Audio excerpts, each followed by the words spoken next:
You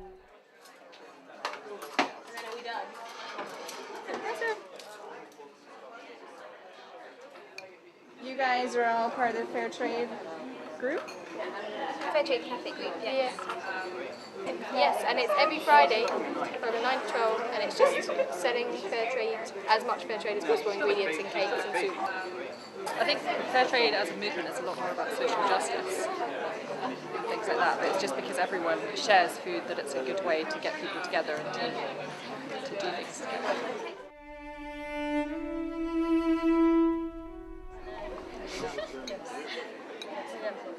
Happy birthday to you! We are living in what is essentially a secular country, and I think we do have to respect that, and that there are a lot of people who are without faith, but I don't think that means that that's the same thing as not being committed to similar values, and that's definitely not the same thing as being committed to a sense of respect, because a lot of the values and the ideas that are very fundamental to all religions are fundamental, I think, to humanity, and they apply whether you believe in the existence of God or you believe in any particular faith structure or whatever, you know, and it's not a problem to me. I think as long as there is respect, I think that's fine. You have to be taught how to respect people. Yes, but I don't think... Unless you're a really, you're that sort of person from birth. I think it's instinctive in a lot of ways. Some people are, you know, but from your... You know when you're not respecting yourself when you're disrespecting someone else. Yeah. It's obvious to you. So you wouldn't want to be treated that way.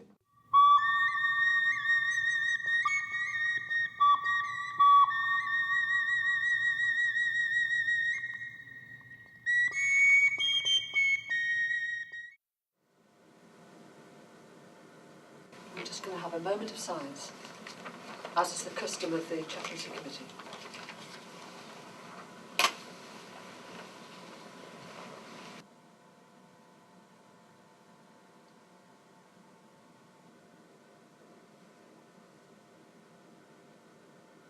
On the front door of the chaplaincy is a welcome to me, you know, all faiths and none. So okay, you know, it's not just the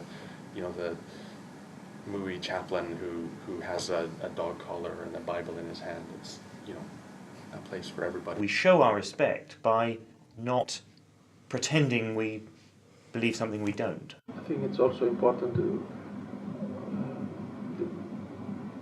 meet and discuss on a level of friendship, develop friendship, in other words. And, you know, build those relationships on things we agree with, and things where we don't agree, you know, we leave each other to it, and that's fine. What is the proper way to behave, the proper way to think? But surely there are some universal principles that can be used anywhere to help you get along with your fellow human being. I think it's the story of people in the world through creation and through each other working out a purpose for their lives to try and live in the best way possible. And for me, I think it's for that story of people together. Also, at a very fundamental level, it is simply about spending time with people. Because even walking with someone else can be a prayerful activity, even if nothing expressly is being said.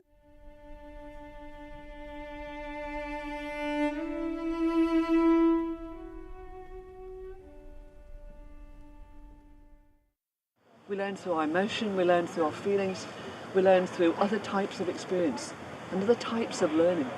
So we brought the labyrinth right into the centre of the university to offer a complementary way of learning wisdom about ourselves, about the planet, about the things that are, you know, give us most meaning and motivation, whatever they are.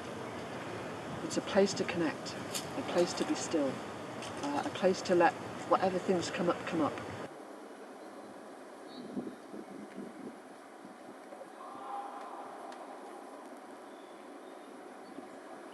So many problems are caused by, like, So many problems. when you have so much more in common than you have in difference, but you focus on what you have different between you. And this is a perfect opportunity to demonstrate that it's like, it's not just what we have in common, but you can celebrate the differences as well. Yeah. Interfaith is hopeful, and it's fundamentally hopeful. That's just, it's very selfish, right? Because I'm like, you need something to, I think, make you believe that the world's just not going to keep getting worse, I think. So that gets to some of the another layer of, so what's going on? Not to take away the hope, but what needs the hope? What is going on that it's making, what are the biggest challenges?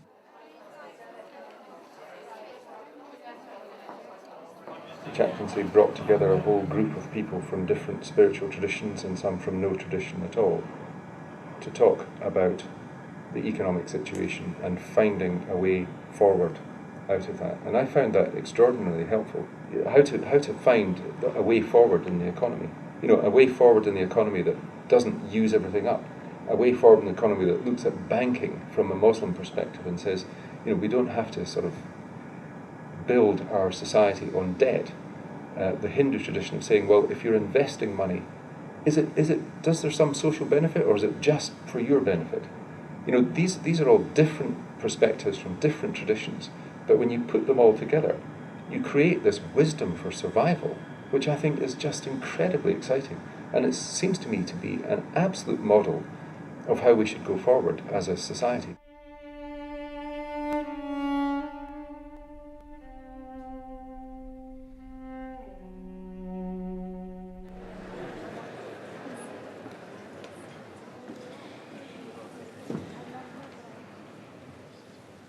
Even in the making of a simple thing like a pencil, we use a lot of the world's natural resources. And when we throw them away, we are throwing away the world's natural resources, and that is violence against nature. And the second lesson is that because in an affluent society we can afford to buy all of these things in bulk, we overconsume the resources of the world. And because we overconsume them, we are depriving people elsewhere of these resources, and they have to live in poverty. And that is violence against humanity.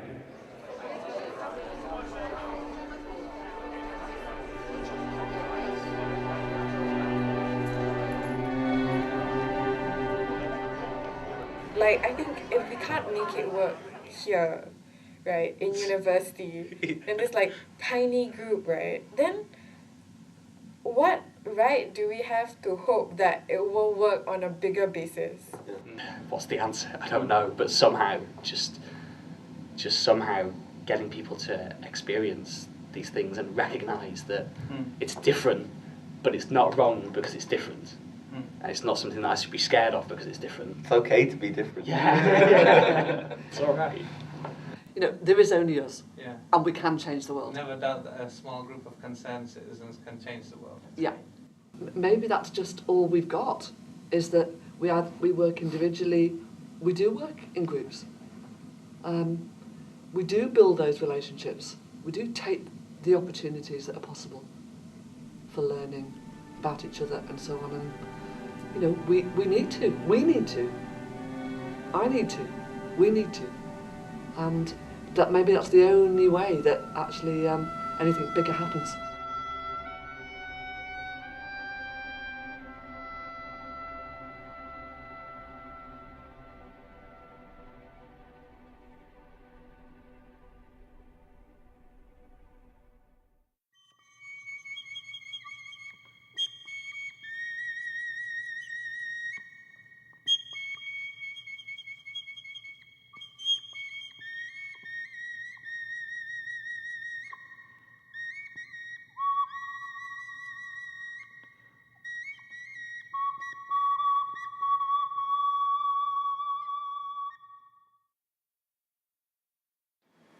You just felt at home, even though you weren't really at home.